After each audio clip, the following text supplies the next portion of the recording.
जय श्री कृष्ण मित्रों, हमारी इस YouTube चैनल में आपका स्वागत है। इस चैनल के माध्यम से हम श्रीमद् भागवतम के सभी श्लोकों को समझेंगे। तो चलिए वीडियो को प्रारंभ करें। जय श्री कृष्ण।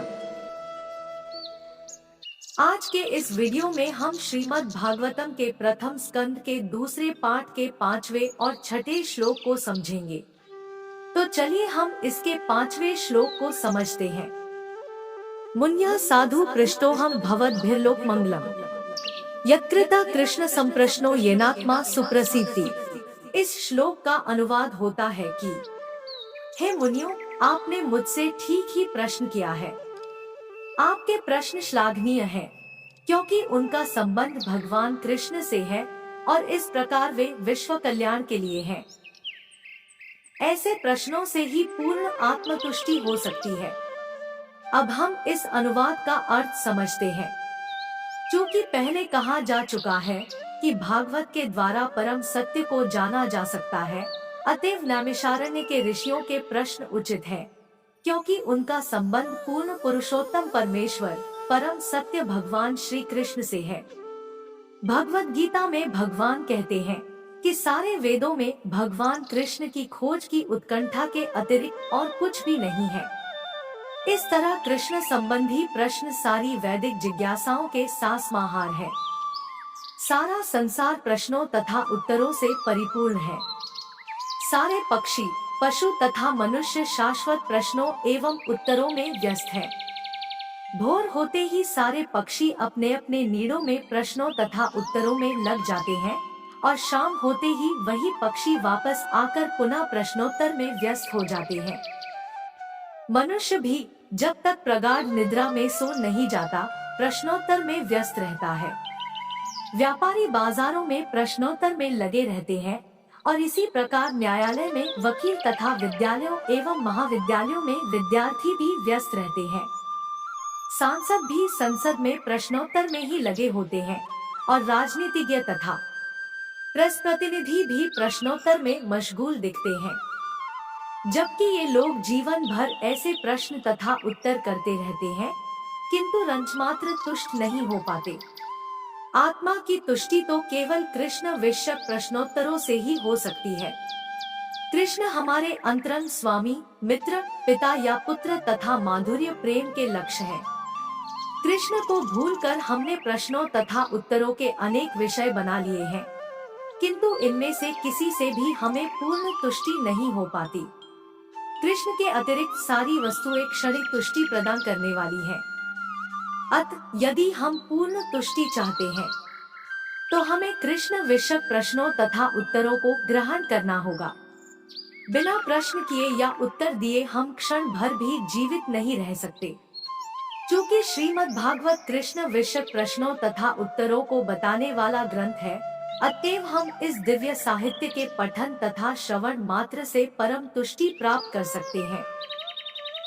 मनुष्य को चाहिए कि श्रीमद् भागवत को समझकर समस्त सामाजिक, राजनैतिक या धार्मिक विषयों से संबद्ध समस्याओं का हल खोज निकाले। श्रीमद् भागवत तथा कृष्ण समस्त वस्तुओं के सार है। यहाँ पर 5वें श्लोक का वर्णन संपन्न हुआ। अब हम आगे के 6ठे श्लोक को समझेंगे, जो इस प्रकार है।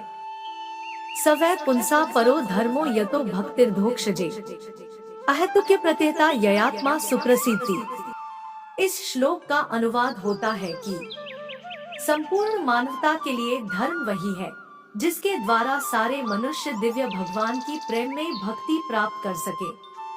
ऐसी भक्ति अकारण तथा अखंड होनी चाहिए जिससे आत्मा पूर्ण रूप से तुष्ट हो सके। इसका अर्थ ये है कि इस कथन के द्वारा श्री सूत गोस्वामी नैमिषारण्य के ऋषियों के प्रथम प्रश्न का उत्तर देते हैं।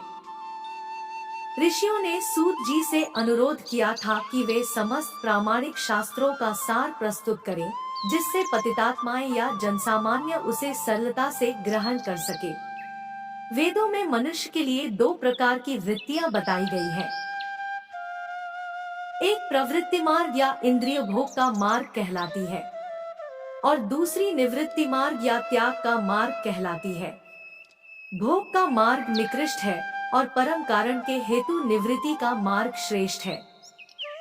जीव का भौतिक जीवन एक प्रकार से वास्तविक जीवन की रुग्ण अवस्था है। वास्तविक जीवन तो ब्रह्मभूत अवस्था अर्थात आध्यात्मिक अस्तित्व है, जहाँ जीवन सनातन, आनंदमय तथा ज्ञान से परिपूर्ण है। भौतिक जीवन नाशवान, मोहपूर्ण तथा कष्टमय है। इसमें सुख तो है ही नहीं। यहाँ केवल कष्टों से छुटकारा पाने का व्यर्थ प्रयास मात्र है और कष्टों का क्षणिक नाश मिथ्या ही सुख कहलाता है। आता बढ़ते जाने वाले भौतिक भोग का मार्ग नाशवान, कष्टमय तथा मोहपूर्ण होने के कारण निकृष्ट है, किंतु भगवत भक्ति श्रेष्ठ धर्म कहलाती है, क्योंकि वह मनुष्य को सनातन, आनंदमय एवं ज्ञान से परिपूर्ण जीवन की ओर अग्रसर करती है।